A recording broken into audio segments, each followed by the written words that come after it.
Verse 27. For the Father himself loves you because you have loved me and have believed that I came from God. Okay, so why does the Father loves them, loves us ultimately? It's because we have loved him. We believe that he came from God. So in other words, now, yeah, sure, he's speaking to the disciples here first and foremost. This is why the Father loves me, because they believe that they believe that they're sent from God. So they love the Son, and therefore the Father loves them. Okay, that is pretty clear. But as well, we can see this further. This is as well the reason why ultimately he loves us. Because why can't Jesus ask of the Father? Why does he know? What is Jesus trying to say? He can ask of the Father, and he knows the Father will give. Why? Because the Father loves us. Why does the Father love us? Because we love the Son. Because we believe that he was sent by the Father.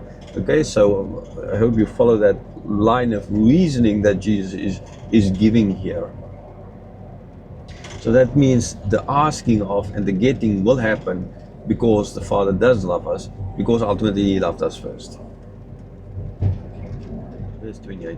I came from the Father and I've come into the world, and now I'm leaving the world and going to the Father. Okay, so here he said we believed where he came from in the previous verse. Therefore, it shows that they love him, and therefore the Father loves him.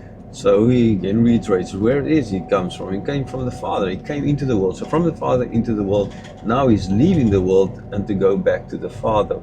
Right. So how is he leaving? When did he leave the world? He didn't leave the world during his death on the cross. No, I mean in a certain sense, kind of maybe, although that's very debatable. But ultimately, as we have seen, that there's two ways how you could interpret everything else we're saying here: his death on the cross and then his resurrection, or the outpouring of the Spirit, his ascension and then outpouring of the Spirit. Now, if you look at this now, here he's speaking of the ascension, not so much then of this. Did he? I know there's a verse in Peter coming, kind of, we'll say, and then we say as well, went down to hell, kind of. Yeah, but yeah, I don't. Not at this stage, not here, want to get into that specific point or debate. So this is basically he's leaving the world.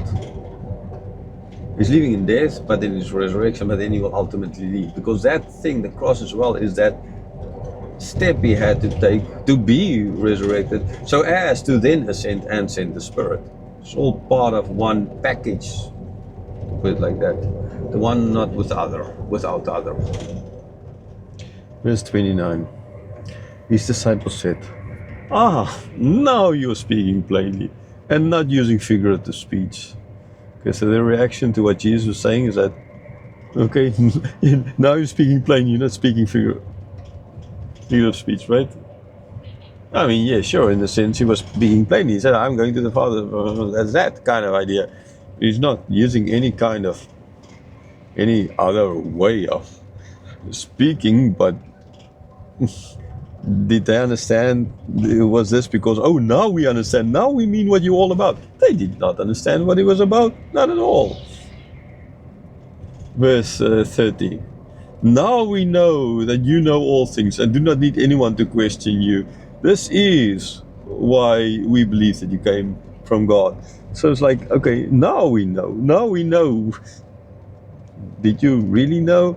You're going, no, do you really understand? And Jesus is going to ask them this. But this is what they say. This is like what they understand that they ought to say under these circumstances. This is like the normal Peter kind of way. Not thinking, just blurting something out. Let's build the 3 huts here or tents here for you and Elijah and Moses on the mountain, kind of. Not thinking anything. Okay, here Jesus walks on water. Okay, I'm going to walk on the water as well. Not thinking about, but just saying what ought to be said. Because, no, that's kind of the thing you say. Okay, when you meet someone, you say, how are you? Not that you mean to ask how you really are. And so this is now the thing. So this is now we know that you came from God. Okay, so yeah, right. Verse 31. Jesus answered them, "Do you now believe?" The incredulous. I guess there was an incredulous look on Jesus' face. Do you now believe? Right? Like, really? Do you understand now? Verse 32. I mean, I guess in a certain sense the answer is no. I understand that you don't understand yet. Okay? And John has been alluding to the whole time, but the knowledge and knowing part has to come in some other time. And so they claim to know, but they don't know yet. But they will know, because you said when the hour come, when then they will know. So they don't know, but just what they're throwing in out there. So I mean, just to make it clear that they did not know. Jesus didn't for 1 second thought that they knew now.